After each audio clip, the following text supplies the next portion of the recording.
Hello, everyone, and welcome to the Good Love Podcast, a Good Love project production with your friendly neighborhood sex geek and good lover, Katrina Boots Rainsong. Here at the GLP, we strive for informed, enthusiastic consent, so this is your content warning.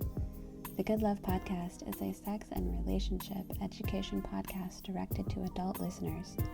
We offer playful, powerful, and positive education on sexuality, pleasure, kink, sexual health and wellness, and a slew of other grown and sexy topics.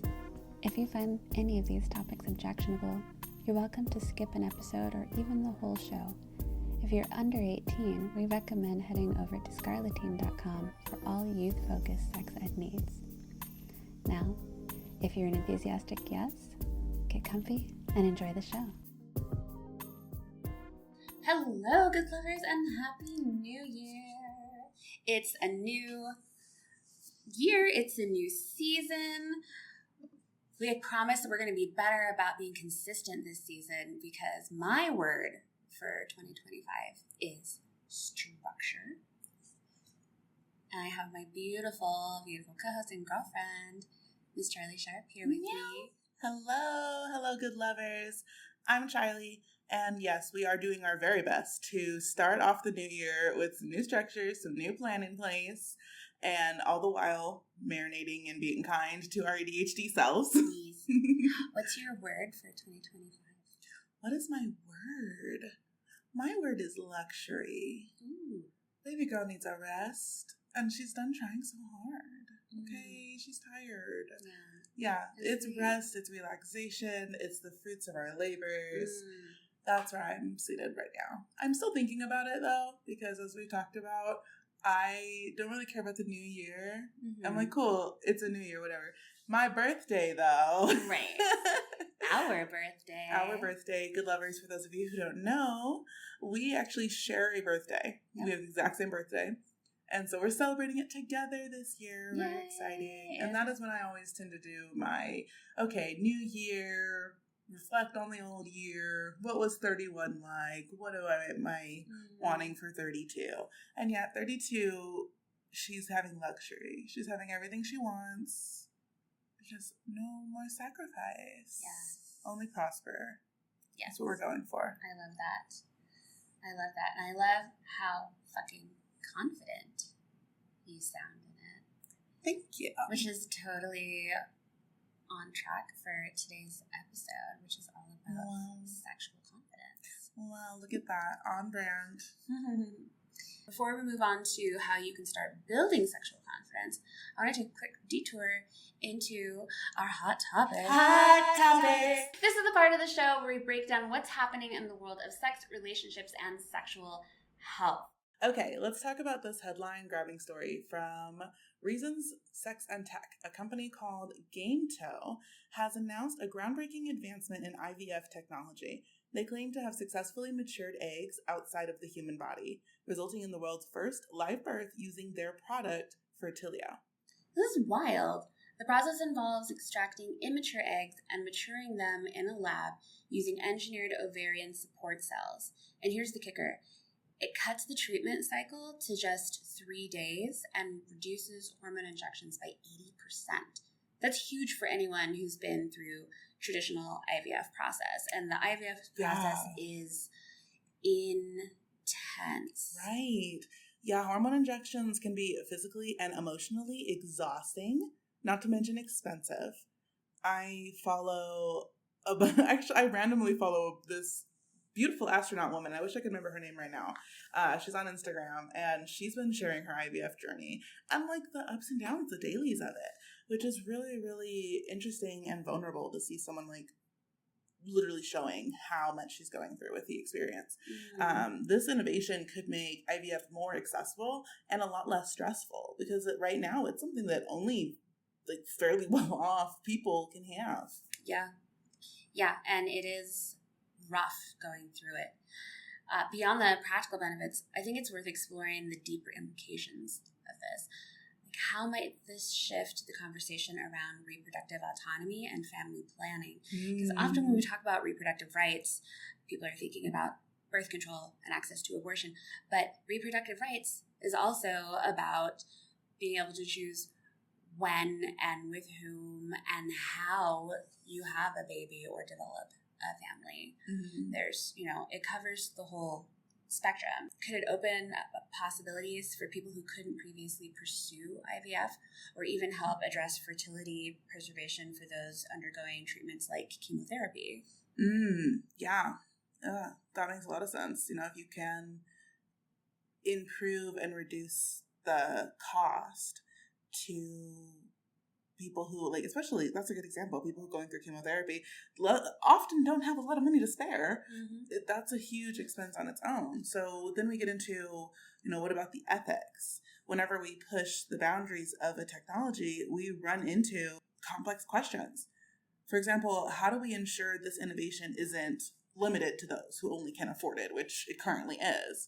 Is it actually going to be utilized as a method for increasing access, or is it going to reduce access even further? Yeah, because it becomes the hot new thing. And so, like Ozempic, for example, the price shoots through the roof and the amount becomes scarce. Such an important point. Access to reproductive healthcare is already a big challenge for many. But this kind of breakthrough gives me some hope for the future, where people have more choices and fewer barriers when it comes to building their families. Yeah, it is exciting to see science pushing forward while we keep focusing on accessibility and equality. Yes, reproductive equity. Good lovers, we'd love to hear your thoughts on this.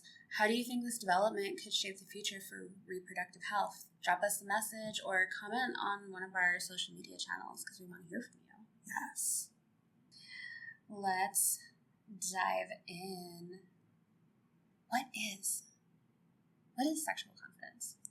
So, what is sexual confidence? I feel like we got to start with the basics when we're talking about what is sexual confidence, because I feel like this term gets thrown around a lot, both confidence and sexual confidence. So what does that mean? I think at its core, sexual confidence is about owning your desires, respecting your own boundaries, and feeling comfortable with who you are as a sexual being. I think often in media, sexual confidence is directly correlated with having a lot of bravado, conventional beauty standards, and also, to a certain extent, like promiscuity, which, we're not anti-promiscuity here, Right. but promiscuity in the form of conquest. Mm-hmm. Yeah, definitely. For me, it's about showing up authentically, and that looks different for everyone, and it can look different from day to day. For me, sexual confidence has a lot to do with being able to communicate my needs and not feel guilty, particularly when those needs are changing. Then they might change from minute to minute. They might change within a session. They might change within a week. And so for me, a lot of my confidence has been working around being able to handle that transition between not only did I state my need in the first place, I'm stating a change in that need. And that, I think, is where a lot of people struggle when it comes to the confidence. Like, I said one thing, and there can be a lot of feelings about it, and feeling like, I want to, like you said, be perfect or be performing for someone. But it is so much about, like, where are you right now and how authentically are you showing up in how you feel in this moment? Absolutely. I think it's also, we're saying it's not just about sex in whatever way sex means to you, but it's also about how you carry yourself in relationships and in life in general. Mm-hmm. Yeah, I love that. Like, if we unpack that even further, talking about what your confidence looks like, what do you think are some of the biggest misconceptions about sexual confidence? I think probably one of the biggest ones is that you're either born with it or you're not.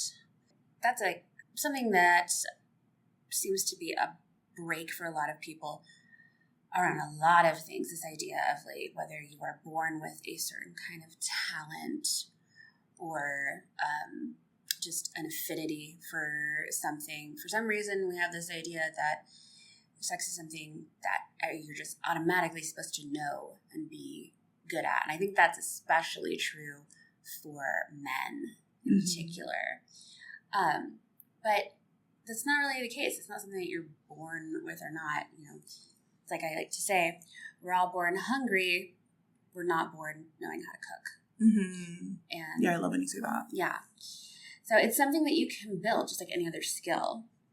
Another misconception is this idea of like being quote unquote like good in bed, when really it's about feeling at ease with your own sexuality. I think some people get caught up on, have you heard of the phrase, the GGG, good, giving, and game? Mm-mm.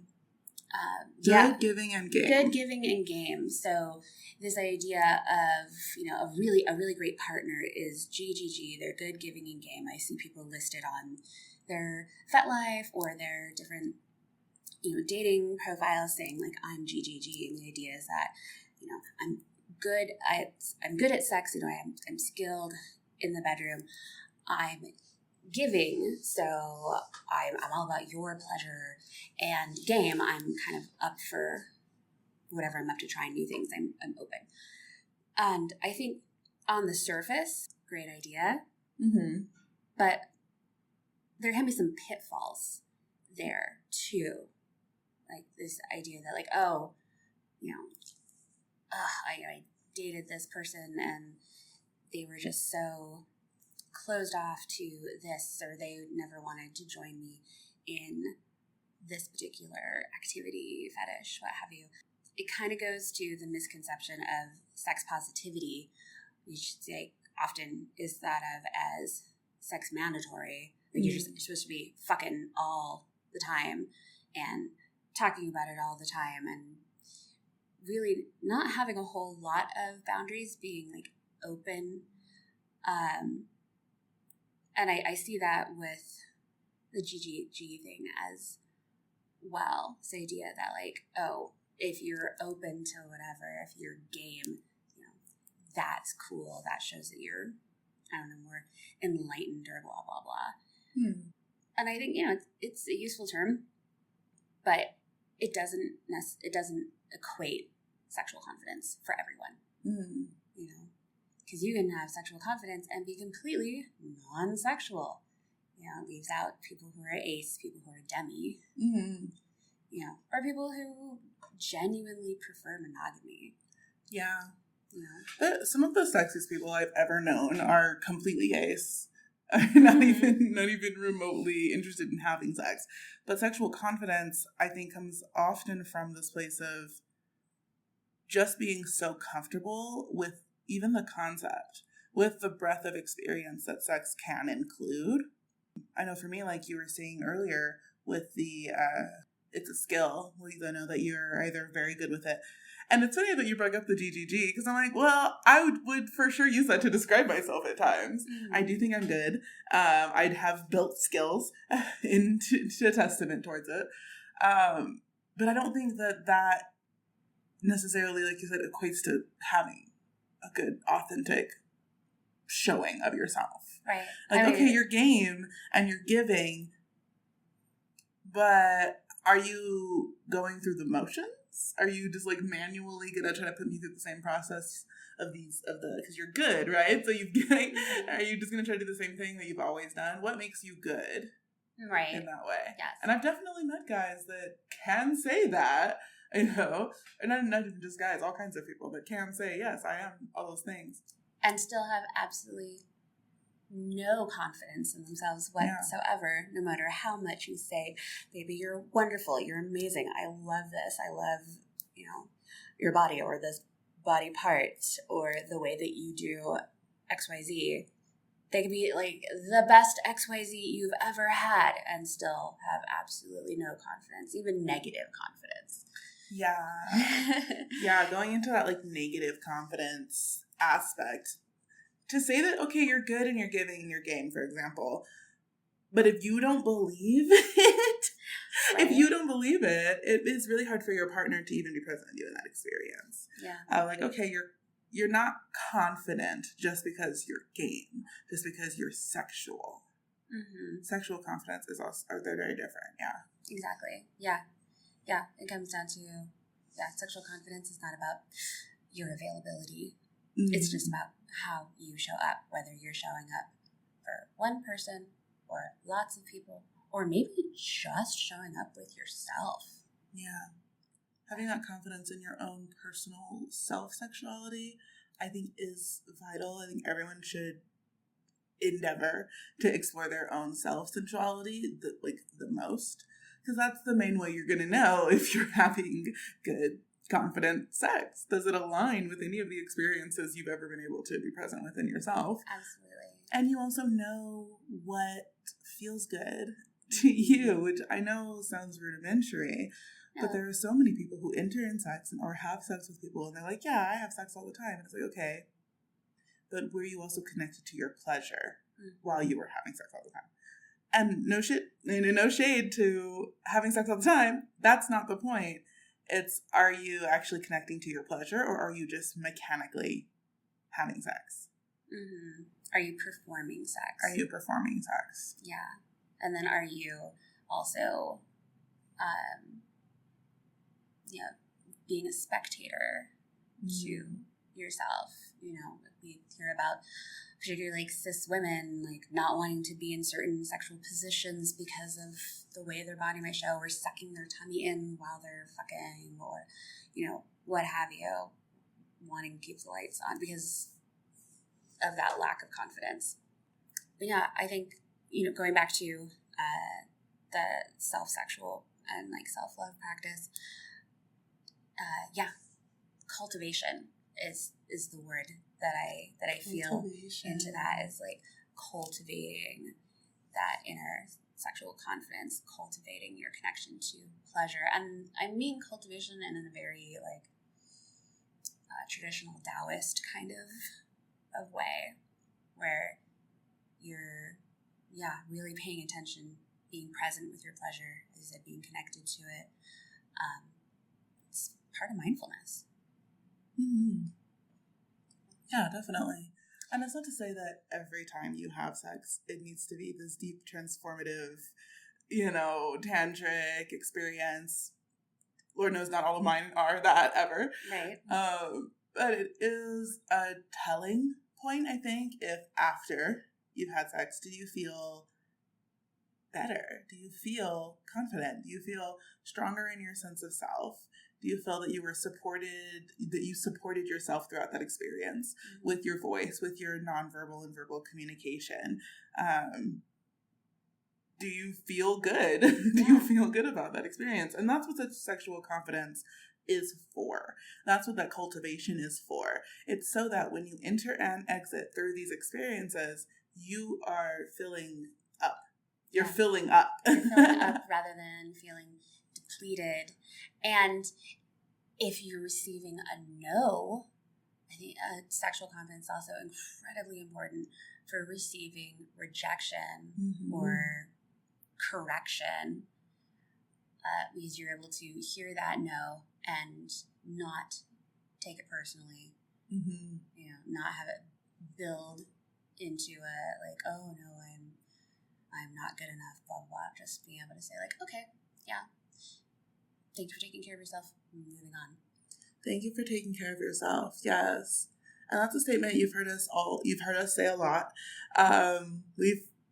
You've known that forever, for as long as I've known you. Yeah, the thank you for taking care of yourself directly comes from Cuddle Party TM, and is a part of their consent exercise. And it's really powerful because it gives like positive reaction to the person who is saying no, as well as support to the person who is receiving the no. And receiving no and receiving rejection isn't something I feel is getting talked about enough. And it's definitely something that we're going to dig into in this season, because I want to, especially as someone who has rejection sensitive dysphoria, we need to talk about that. Yeah, no, absolutely. And I think that brings back to what we were talking about earlier.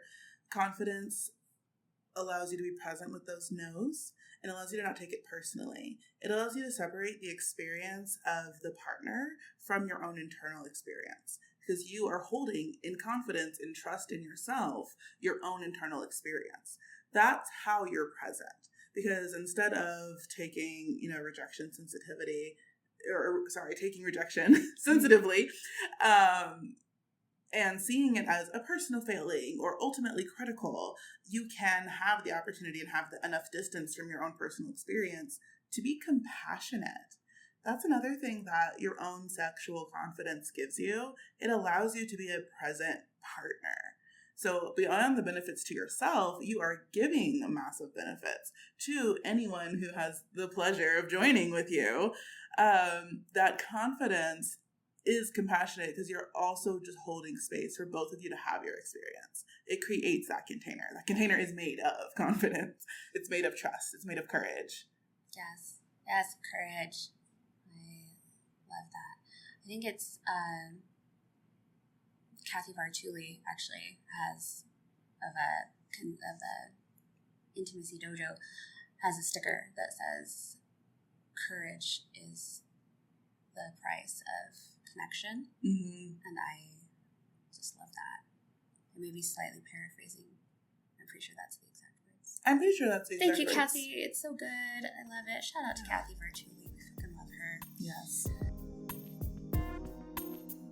So you may have noticed a change in our audio. That's because we are currently recording from our local public library. Your public library is more than just books. It's actually a hub for opportunity. Yeah, there's amazing facilities at most libraries. Discover free classes, quiet study rooms like what we're using right now, and resources like copywriting and patent materials to fuel your creativity. Hosting a meeting or a small event, many libraries offer conference spaces for your needs. It's all here, waiting for you. Visit your local library today and unlock the possibilities. All right, so let's get into the practical side. How can someone start building sexual confidence today? I've got 3 steps. 3? Yeah. I love to put things, it's like I said, the word for 2025 is structure. I love structure. I love structure. Building more structure into my coaching is going to be, I'm already using it on myself and seeing amazing changes. Right? So step 1 is self-compassion. Stop comparing yourself to others and remind yourself that you are enough exactly as you are. I know that sounds maybe a little cliche, but it is important. There's that saying that comparing yourself is the thief of joy. One of my favorite Buddhist sayings is, beyond anyone, you yourself deserve your compassion. Yes. Going back to being GGG, are you good giving and game to yourself? Yeah. So stop comparing yourself. Absolutely. I was actually, I work with kids, and I had this little boy I was working with, and he was telling me something, and he was like, I can't. And I was like, hey, no, we're not going to do that. We're going to stop that comparison. Let's check in, because actually it's not about what you can do, what they can do. We just have to find your way. And that's a huge mindset shift that you can opt into if you work towards it. It is hard, but thinking about I just have to find my way. How am I going to do that? Okay. If you're a shortstop and you need to reach your cabinets, you're going to find your way. You're not going to go, oh man, everyone's taller than me, and just never use the cabinets. You're going to get a stool. You're going to find your way. So yeah, that's a silly way to put it, but confidence is so killed by comparison, because you'll only ever see how you don't measure up. Whereas someone can look at you and they could compare and feel that they don't measure up. The only thing you can ever really compete against is yourself. And we learn that as kids, and then we have to keep learning that for our entire lives. It's a lesson we have to keep in mind ourselves. I like to tell people when they're getting caught up in the cycle of I can't. It's not that you can't. You just haven't yet. You just haven't yet. And then you can decide, is this something that I want to do? I tried to learn juggling. And, when I was in circus, I was like, I can't juggle. And I was like, no, just haven't successfully juggled yet. And then I decided, or I thought about, do I actually want to juggle? I was like, you know what? No, I have plenty of other circus skills. So it's not that I can't juggle. I don't juggle, because I have chosen not to. And that brings me to really the source of all of my sexual confidence. A huge, huge part of my growth this year in 2024 has been, what do I actually want to do? Not even just what you're good at or what you need to get better at or what you're comparing yourself. What do I even want to actually do in the first place? And walking away from those things that I do not want. If I do not want it, I'm not going to be confident in it. I'm only going to feel that I've undermined my own sense of self.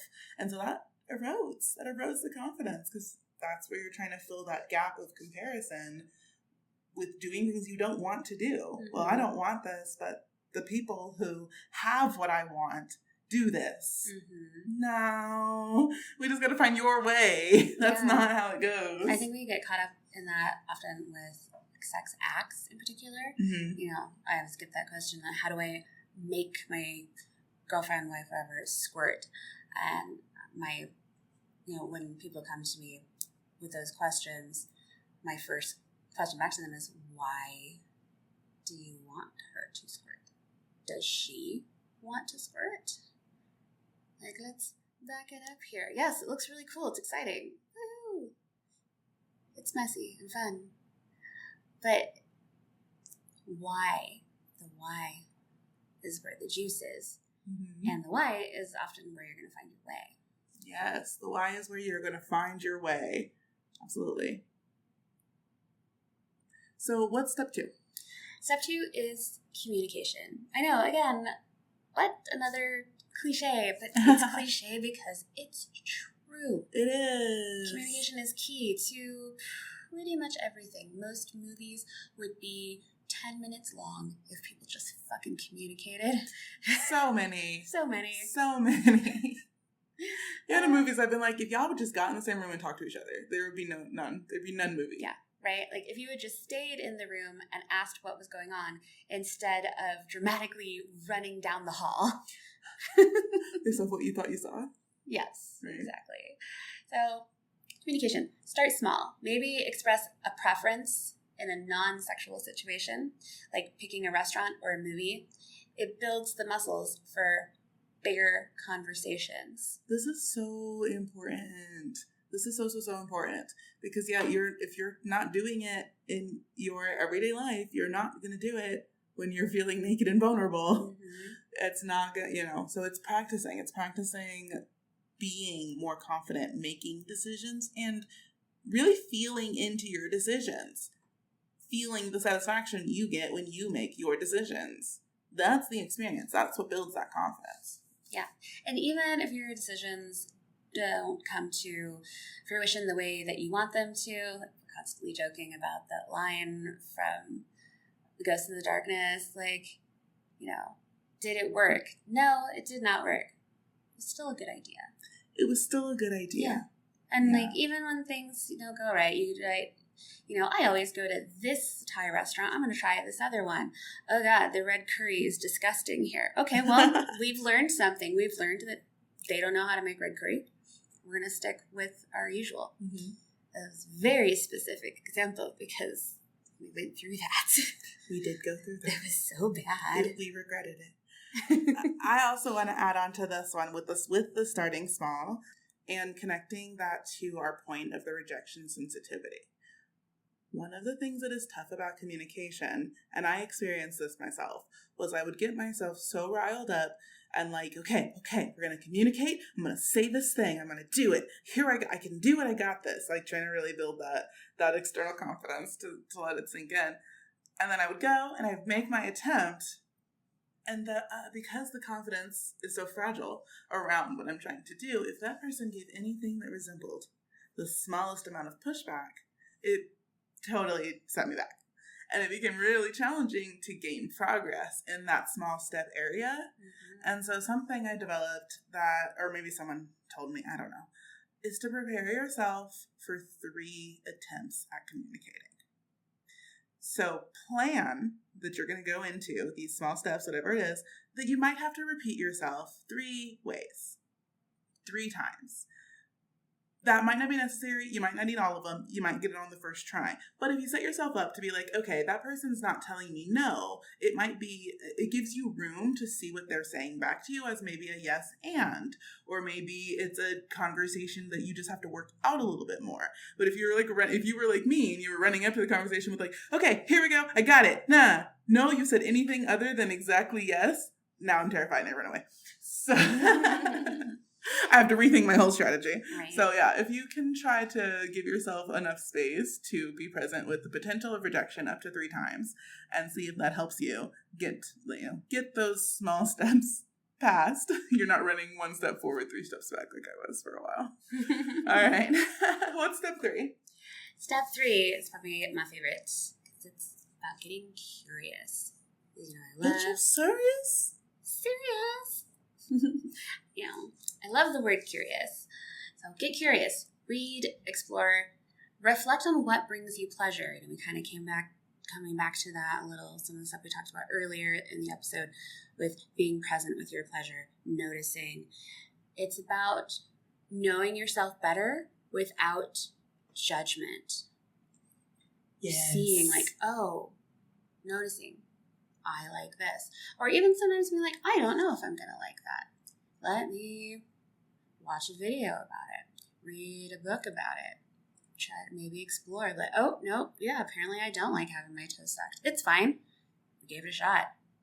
We learn. And that's the only way that, honestly, you build confidence a lot of the time. And I tell young people this, which makes me sound considerably older than I am. But teens, I felt like this is important, is that a huge part of building confidence is just going through experiences and accurately assessing how that made you feel. And that can be collecting that XP. Get that information. And I know that when people are especially in committed and particularly monogamous relationships, it can feel like it's hard to get in contact with your own pleasure without judgment. I think those are maybe the times where it's even more important. In order for you to really flourish, expand, and grow, being present with your pleasure and really getting curious and reading books and watching documentaries and listening to a podcast. You're over here. You're already here. You're already curious. You're doing this thing. You are a good lover. You are curious and brave. I love that. Yeah. You're right, though. Speaking of that difficulty that sometimes comes up in monogamy or even in any kind of long-term relationship, growth can be scary because growth is change. Yeah. Changes. Yeah. It can be scary. I feel like there needs to be something written into most wedding vows that talks about change and being there for each other's personal growth, because the person that, I'm not the same person that my husband married 10 years ago. He's not the same person that I married 10 years ago. And frankly, good. Good for both of us. You want to be married to, people talk about, being with the same person for the rest of your life. It's like, you're really not. If you are growing and changing, especially if you're growing together, and that doesn't necessarily mean that you have to be going exactly on the same path. Growing together can also mean that you are each working on your own selves, your own paths, and you are witnessing and supporting each other in that growth. Yeah, I was actually reflecting on that too, because we recently celebrated our 5-year anniversary. 5 years. And even in our 5 years, you're a different person. I'm a different person. And that's really cool. It is really cool. Oh, God, I'm going to have feelings. Don't have feelings. I don't have feelings. Just because we're near our period. Yep. So, to wrap it up, sexual confidence is not something you achieve overnight. It is a journey. It does take small steps, and it does take self-discovery. You're not going to get... There's no shortcut. There's truly no shortcut to it. Absolutely. And we hope that today, this episode has given you some clarity and some tools to start or to continue that journey. If this resonated with you, let us know. Message us your thoughts. Or if you're setting 2025 intentions, share your word of the year with us. As a reminder, mine was luxury. And mine was structure. So next episode, we'll be talking about unlearning shame, busting myths, and embracing authenticity. Yeah, so if you heard me say authenticity earlier and your heart skipped a beat, next week's episode is for you. Yes, this is going to really build on that journey of developing and cultivating sexual confidence. Until next time, take care of yourselves. Remember, you deserve pleasure and confidence in all areas of your life. Thank you, good lovers. Keep on good loving.